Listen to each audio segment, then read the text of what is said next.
Welcome to the Authentic Dentist Podcast. Join Dr. Allison House of House Dental in Scottsdale and Shawn Zajas, founder of Zajas, a company helping dentists extend their care beyond the chair as they lead dentists deeper along the journey of authenticity to reach greater fulfillment in their professional lives and to deliver remarkable patient experiences.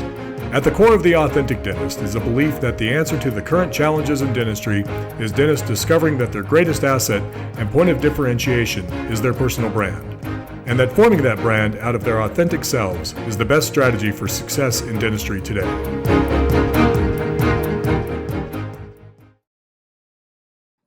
Hey guys, this is Shawn and Dr. Allison House with the Authentic Dentist Podcast.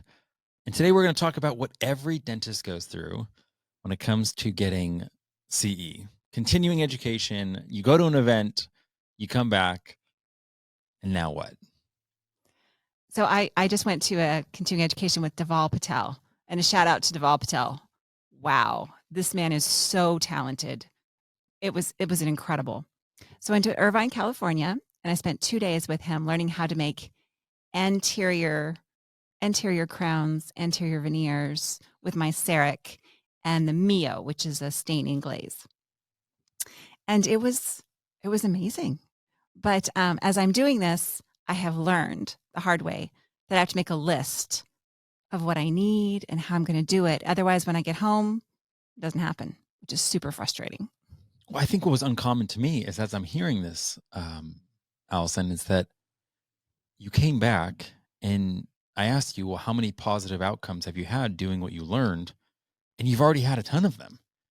And a 10 meaning 4, but sure. Yeah. Well, that's a lot. Like meaning, some of the things you might learn, like let's say you're learning something all on 4, you may not have that many you couldn't have 4 scheduled in like a week or 2. I mean, you could if you had this huge demand, but that would be hard, right? To get that many people. It would be. And with anything, I've been to several all on 4 courses, and yeah, they're hard to implement because I haven't done that yet. That's a leap. Whereas I've done a ton of locator cases. And so I kind of have that down pat. But whenever you go to another course, you still want to see, well, where I'm going to implement this piece that I just learned. What do I need to own for that? How am I going to do that? So I think probably part of it is you're more mature about where you are. So this is a course that I've kind of taken the prerequisites. I'm ready. There's not something in my foundation that's missing. So if I learn this, I'm too far out ahead. Like, have you ever gone to a course where you're like, this doesn't really help because some of the basic things that they assume we all know, I'm not competent in? I have absolutely made those mistakes. I feel like I've made all the mistakes. I've been to a course where I've realized I don't have the foundation. I can't do this. The 3D printing is one of the big ones that you have to go back and learn the basics before I could implement anything that I learned in those 3D printing courses. But now I'm getting better at that, trying to figure out what do I need to know before I go to the course? What am I hoping to get out of it? Those are lessons learned. And that's where I'm thinking it's not just common sense that, oh, you went to a course, came back, and you were able to implement it right away at a high fidelity. Like that's a huge win. That's what everyone wants. That's the dream. That's why you do continuing education, is so that you can get equipped and empowered to be able to implement something actionable that can have good outcomes right away. But it's like you're over 20 years in practice, and I'm 24 years. Yeah. So again, part of it's probably the maturity of this is a course that I'm ready for. But I'm just thinking, like, what would a dentist not know? And would they always be able to evaluate that looking at just the course abstract? No, I don't think you can. So first of all, things are moving quickly. So you do just jump in to see, you have a scanning course that you want to take, but maybe you don't own a scanner. So that makes it hard, but you still need to go to the course and see what's possible. Come home and then try and evaluate. Okay, so if I was going to implement this, what did it look like? And then what is the course that I need to take before? And sometimes those are online, and sometimes you have to take another course in order and then buy the equipment. But it's always that once you own the equipment, you see that there's pieces that you don't know, which is so frustrating. Like I bought a CEREC and only to discover it was going to take me hours to be able to design and mill, and there were lots of mistakes. But I learned.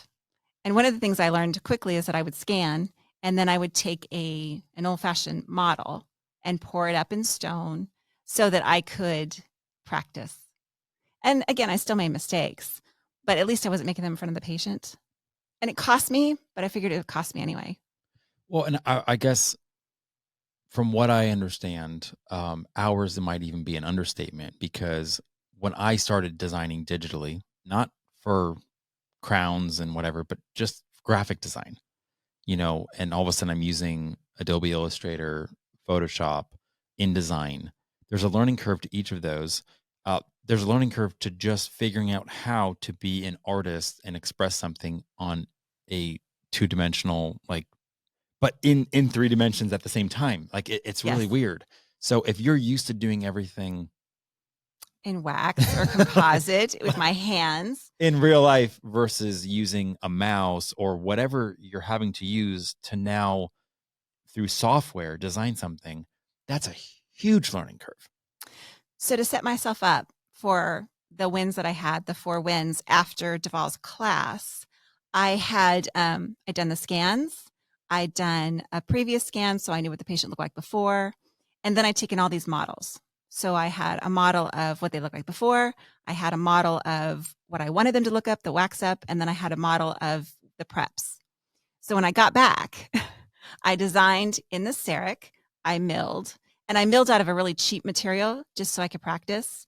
And then I would put it on my model only to discover that the teeth were like this or like this, or they were too thin and they chipped. So I knew I was going to make those mistakes. But then as I did, I was like, oh, okay, so I need to correct here and correct here.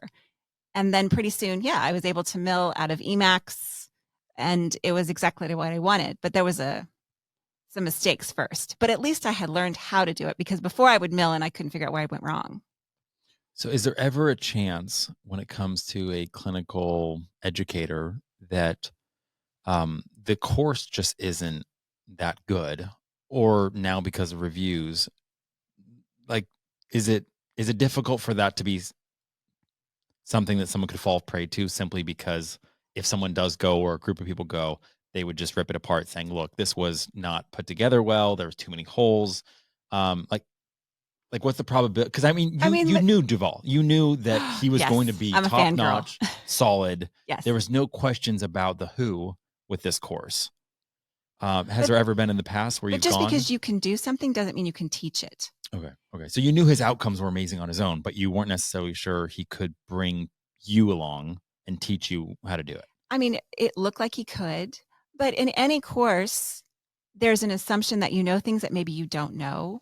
And this was the same here. He assumed that I knew some things I didn't know, but he was very gracious to answer those questions for me. And so for me, I walk into the course and this is what I know, what I want to learn. And then as I'm learning, I'm writing down, what do I need at my office to do this? What is the system? What's the time frame? What am I going to have to do in order to implement it? And asking those questions, they don't necessarily have those answers because their office is different. Their team is different. I have a 3D printer, but I don't have an expensive 3D printer. I do have stone. A lot of people don't use stone anymore. So asking those kind of questions, because you have to run through it in your mind. I always think back at 7th grade, we had this assignment where we were supposed to give directions on how to make a peanut butter and jelly sandwich. Wait, you remember it was 7th grade? I remember 7th grade. Mr. Mosier, I believe that was his name. And I wrote this whole thing, and then somebody else had to do it. So we had the peanut butter and jelly and I'm reading it off, and they're doing exactly what I said. And I didn't say to open the peanut butter. So they took the jar of peanut butter and just stuck it on top of the bread, which seemed dumb at the time. Take the peanut butter, put it on the bread. Open it, take the knife, dip the knife in. But I'm just saying, just the idea of take the peanut butter doesn't mean the actual. So they just actually took the peanut butter jar of peanut butter and stuck it on the bread, because that's what I said. So if that was I remember that. And I always think about that, especially when I'm training my assistants, that you have to be really clear about what you need and why. Otherwise, they can't do it, because you're assuming a level of knowledge that they don't have. And that happens in the class too, where the professor is assuming a level of knowledge I don't have. And so I'm not afraid to be dumb and ask questions. So Allison of today, how were you different than Allison of 15, 18 years ago, going to the same exact course? Now, forget the fact that technology didn't exist. Hey. Well, I'm not that old, no, but yes, just 15 years ago, the right? technology was different for Right. sure. So in terms of your maturity, your preparation, do you think you would have still had 4 awesome outcomes right away, or do you think certain things would have fallen through the cracks? Like, meaning, what advice would you be able to give to someone that's only 4 or 5 years in, that maybe doesn't know how to approach CE with as much maturity as you do now? So it depends. If it's a clinical course and you're learning something new, write it down. Write down all the steps that they're telling you, and don't rely on the notes that they gave you, because it has to be in your words. Because I'll go back to the notes that they gave me and I'm like, but I don't know what that is. I don't know what that word is. I don't know what that instrument is. I don't know what we're talking about. So I'll write it down in my own words, the steps, and then I'll run through it in my mind, like that visualization that you have. I run through that in my mind and try and fill in the blanks. One of the things that Deval did was he gave us like an hour to stain and glaze this crown. And I knew I didn't have an hour when the patient was sitting in my chair to stain and glaze. So I only had 2 brushes, and you clean your brush between. Well, I'm going to need 6 brushes. If he tells me to put 6 things on here, 6 different colors in different ways, I don't have time to clean these brushes. I just need to go. So I needed 6 brushes. And then there wasn't a discussion on how I was going to clean the brushes, because I touched the patient in their mouth. I have to clean these brushes. Well, obviously we didn't do that because we weren't in somebody's mouth. So then I'm running through, okay, so how am I going to do that? How am I going to do this? How am I going to move from my office to the operatory and back? Do I have to put this on something to move it around? All of those little things. But once you do that and you make the system, then you can come back to the office and you can implement it. So I think, yeah, it was an amazing course. I've learned a lot. I'm gonna learn how to 3D print. We are 3D printing, but I actually don't know how. I have a 20-year-old in my office that's doing it. So I keep watching her and making the list on, okay, and this is what she did next, and this is what she did next. And I think that's how you learn and how you move forward.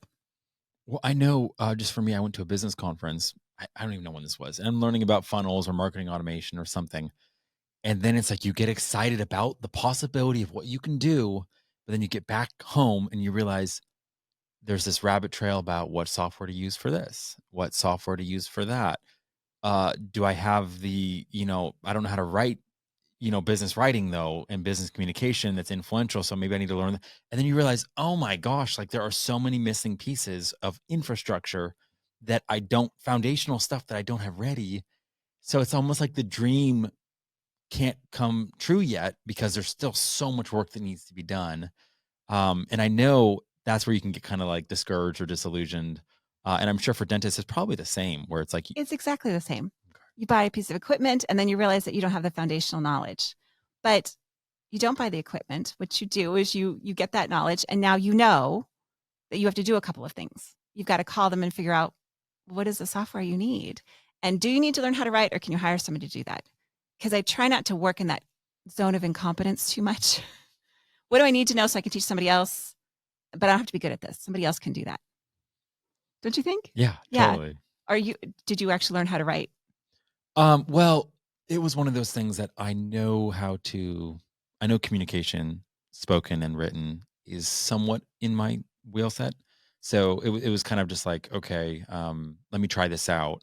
But I don't want to be an expert in this. Meaning, it's kind of like with even design. I love design, and yet with Zana and beyond what I'm doing right now, it's like I'm trusting a creative director that is just so much better than me, but I know enough to know what's good and bad. Mm-hmm. So I can at least guide him, but I can't make happen what he makes happen. So it's like I know enough to be dangerous. And the same is true of writing. So anytime you want to start bringing scale to something, it's like you just need to know enough to know how to manage other people that are really excellent in it. Exactly. So you need to know what your outcome needs to be and somewhat how to get there. But that doesn't mean you have to do all of it. Yeah, this learning stuff new. And there's, you can't be the person that's still putting silver points in root canals. You can't be the person that is still doing gold onlays when on a front tooth. I mean, it's just, you have to move forward. It just is what it is.